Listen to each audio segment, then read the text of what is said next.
Ալիևի օգնականն է կրկին անդրադարձել Հայաստանի եւ Ադրբեջանի միջև խաղաղության պայմանագրին։ Հաջիևը համարում է, որ խաղաղության համար լավագույն եւ ամենակայուն ժամանակը հիմա է։ Ադրբեջանի եւ Հայաստանի միջև հարաբերություններում չպետք է լինեն ռազմական տարրեր։ Ադրբեջանը ցանկանում է տարածաշրջանը տանել դեպի խաղաղություն եւ կայունություն։ Մենք լավ արդյունքների ենք հասել եւ որոշել ենք խնդիրների սահմանները։ Սահմանը չի որոշվում օկուպացիայով։ Հաջիևը կրկին խոսում է խաղաղության պայմանագրի մասին, բայց ելի նախապայմաններով։ Ադրբեջանը Հայաստանի սահմանադրության փոփոխությունն է պահանջում։ Մենք գիտենք, որ եթե սահմանադրությունը սպառնալիք չի ներկայացնում մեկ այլ երկրի համար, մնացածը յուրաքանչյուր երկրի ներքին գործն է։ Ադրբեջանի նկատմամբ տարածքային պահանջներ պարունակող հոդվածը պետք է բացառվի Հայաստանի սահմանադրությունից։ Անդրադառնալով Հայաստանի հետ բանակցային գործընթացին, Հաջիևը նշել է, թե տարածաշրջանում արտաքին ուժերի ռազմական ներկայության անհրաժեշտություն այլևս չկա։ Ադրբեջանական կողմի այս ձևակերպումը Հայաստանում տեղակայված 102-րդ ռազմաբազային է վերաբերում։ Բաքուն իր շահերն առաջ մղելու համար հերթական նախապայմանն է առաջադրում։ Տարածաշրջանում օտարերկրյա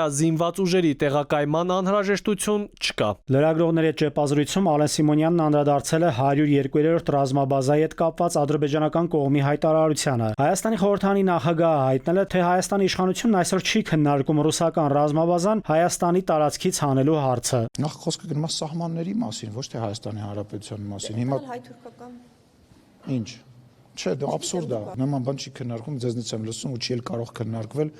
ու տենց բան չկա։ Մի խոսքով, չգիտեմ, ով է տենց խելացի բաներ ասում։ Չնայած ադրբեջանական կողմի հերթական նախապայմաններին ու հայտարարություններին, հայկական կողմը հայտարարում է, որ խաղաղության գործընթացի շուրջ քննարկումները շարունակվում են եւ կա համաձայնություն շարունակել դրանք։ Չեմ բացառում, որ այդ քննարկումները կշարունակվեն մոտ ապագայում երկրի ղեկավարների